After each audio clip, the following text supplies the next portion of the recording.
Good evening and welcome to Kini News. UMNO's Advisory Board chairperson Tengku Razaleigh Hamzah has not ruled out the possibility of the party charting its own course under Barisan Nasional based on its electoral track record. He said this in an interview with Malaysiakini. Boleh tak UMNO ni bergerak atau membawa panduan sendiri tanpa PAS dan Bersatu?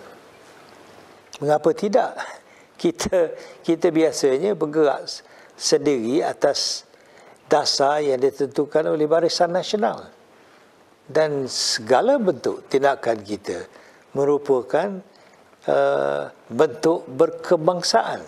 Kena ingat, sebelum ini pun kita tak bergantung kepada dia orang. Kita bertanding ataupun menghadapi pilihan raya sebagai Barisan Nasional. Dan di banyak kawasan Melayu, kita menghadapi musuh kita, tradisinya ialah PAS. Dan kita menang. Kita menang banyak kursi. Kalau di sebelah selatan, sebelah tengah Malaysia ni, kita menang. Pantai barat pun kita menang. Itu kekuatan yang telah dibuktikan oleh kita di pilihan raya yang sudah. Cuma kita nak turunkan calon-calon yang boleh diterima oleh masyarakat. Orang yang tak banyak masalah. Orang yang boleh ditonjol sebagai pemimpin yang benar-benar bertanggungjawab untuk memimpin dan memberi segala khidmat dan bantuan kebajikan kepada rakyat. Sekarang ini kita belum menentu sama ada kita akan bersama dengan Perikatan Nasional ataupun dengan Muafakat Nasional. Lagipun kita tak tahulah sama ada dalam bentuk itu boleh diterima oleh masyarakat umumnya. Kerana kita selama ini pun menayangkan kedudukan kita sebagai satu parti dan satu gerakan kebangsaan yang mewakili semua kaum, semua pihak dalam gerakan kita. Atas nama Barisan Nasional ataupun atas apa nama sekalipun, kerana kita merupakan gerakan kebangsaan. Jadi pada masa ini kita serah kepada pemimpin untuk menentukannya. Belum dapat kita pastikan apakah bentuk kerjasama yang akan kita buat sebagai satu jentera menghadapi pilihan raya umum dan apakah strategi yang akan digunakan oleh kita menjelang pilihan raya ke-15. Pakatan Harapan leader Anwar Ibrahim has expressed willingness to work with anyone, including former nemesis Dr. Mahathir Mohamad, as long as the coalition's principles are honoured. Opposition leader Anwar Ibrahim said that Pakatan Harapan could invite anyone to work together with, so long as the coalition principles are honoured. He said this in response to a question on whether he would discuss with his former nemesis Dr. Mahathir Mohamad on the latter's participation in a grand coalition of opposition parties. Will you be extending invitation to Tun Mahathir untuk discuss? Itu terserah pada PH. Siapa pun kita boleh undang, tapi patuh kepada prinsipnya. Bukan bawa agenda pribadi dan meneruskan kebobrokan yang lama. When quizzed on whether he would accept Mahathir as Prime Minister if he demanded it, this was what Anwar had to say. To me, the question is irrelevant. I am focused on the issues. Anyone who claim to have interest in the leadership, it doesn't matter Anwar, whoever, from whichever party, must commit to undertake reform, good governance, combat corruption, and not protect your family and your cronies and enrich them in the name of change or people's mandate. You must be clear in your agenda to combat excesses, including particularly corruption, and commit to champion and help the plight of the rural poor, the marginalized communities. And now it's time to take a look at the country's latest COVID-19 situation.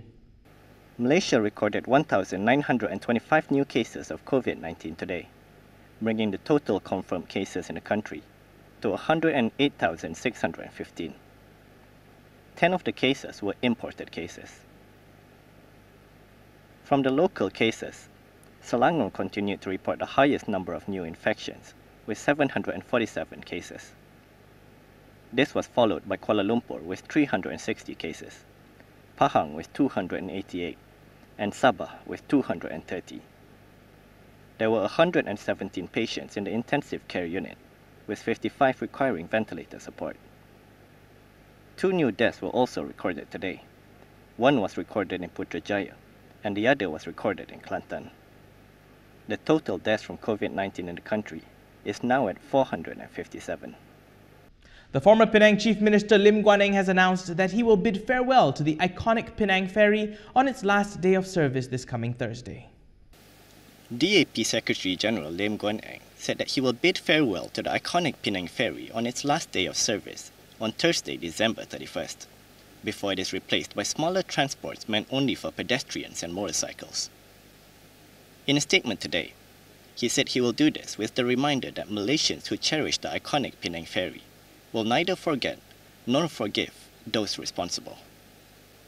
Guan Eng, who is also the former Penang Chief Minister, said that MCA has been fully determined to see the demise of the ferry service.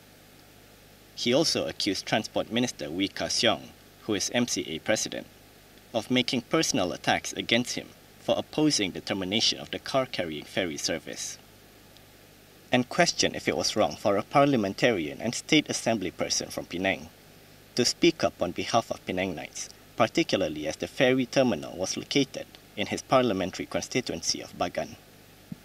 He added that the Harapan government never opposed to adding catamarans to the service, provided that the existing car-carrying ferries be maintained. He said they acknowledged the cost and difficulty of finding suitable replacements and spare parts for the ferries, and this was why they had insisted that the 2 or 3 ferries remaining be allowed to operate, so that the catamarans will be operating in parallel with the existing ferry services, as practiced by many countries such as Hong Kong or Canada, which was a coexistence of heritage and modernity. This issue has stirred the waters in Penang, with Lim and Wee getting embroiled in a war of words over the discontinuation of the iconic but aging fleet of car-carrying ferries. The current fleet of double-decked ferries are due to be phased out this week and will be replaced with catamarans. The Public Works Department has responded to netizens on the issue of complaints about road repairs and potholes. The Public Works Department has responded to netizens' comments on damaged roads. In a statement, they said that it took the comments by netizens on social media about their handling of complaints on road repairs and potholes seriously, and the JKR always tries to prioritize complaints about road repairs from users and act upon them so as to ensure safety and smooth operations. They added that there were 11 channels where the public could direct their complaints. This was through their website, by telephone, emails, through the media, physically at the JKR offices, the Public Complaints Bureau, by letter, through the Malaysian Government Call Centre, or through the Response Rakyat app. Meanwhile, Science, Technology and Innovation Minister Khairi Jamaluddin said his only intention in making a social media post about his fall after his bicycle hit a pothole was to make others aware of the road's condition. Yesterday, Khairi had reportedly suffered minor injuries after hitting a pothole while cycling in Banting and fell into a ditch. The Kuala Langat JKR apologized for the incident and has since patched up the hole. Khairi had thanked the department for the quick repairs and also told them to not practice double standards just because he was a minister. He said the main issue was the problem of potholes that needed immediate attention. The quick response from JKR was greeted with anger and mockery by netizens. Many pointed to JKR's inaction over other potholes which had caused fatal accidents and serious injuries. Some had said that more ministers, MPs and assembly persons had to become victims of bad roads before action would be taken swiftly to repair them. After the break, another vaccine manufacturer has started a late-stage study of their COVID-19 vaccine. All that and more coming up.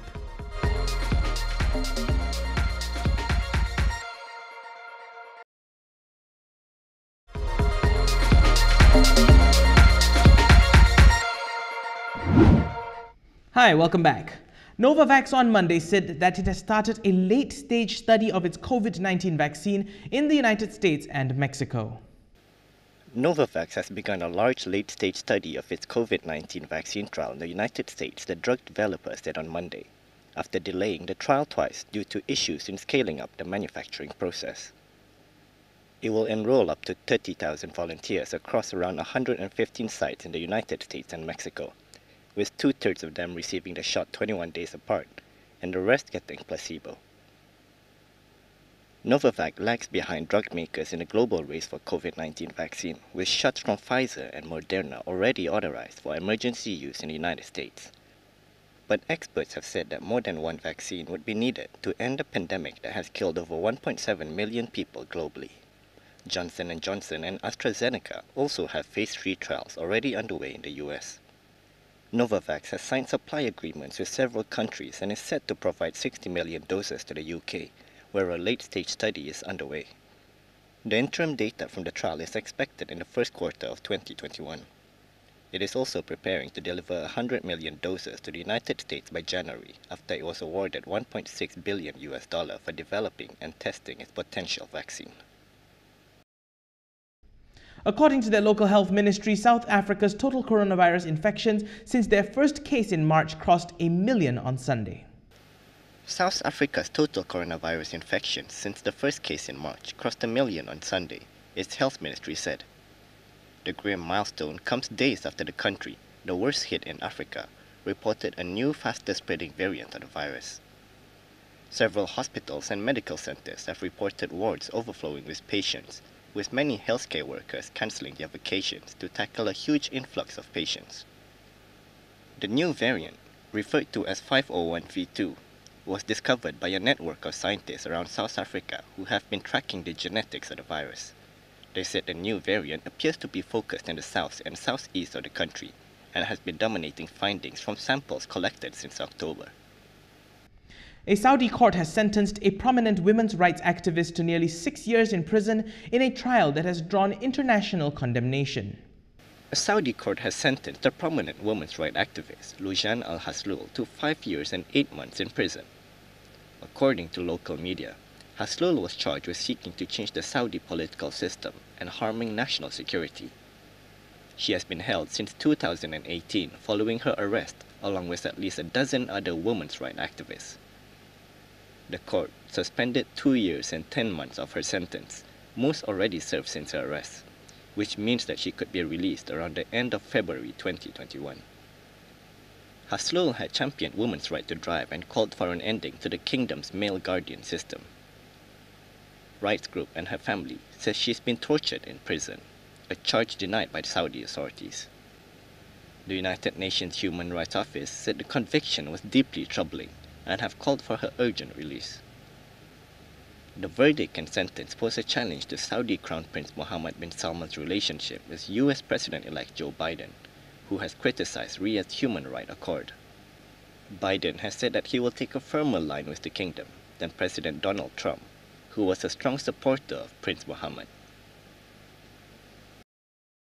That's all the time we have this evening. For more stories, you can go to KiniTV.com. We also post the latest headlines to Facebook, YouTube, Twitter, and Dailymotion, so follow us there to get the latest updates. Remember to wear your mask if you're going out, and of course, remember to practice that social distancing. We'll win this together. I'm Daniel Anthony. Thank you for watching, and as always, Malaysia, stay safe.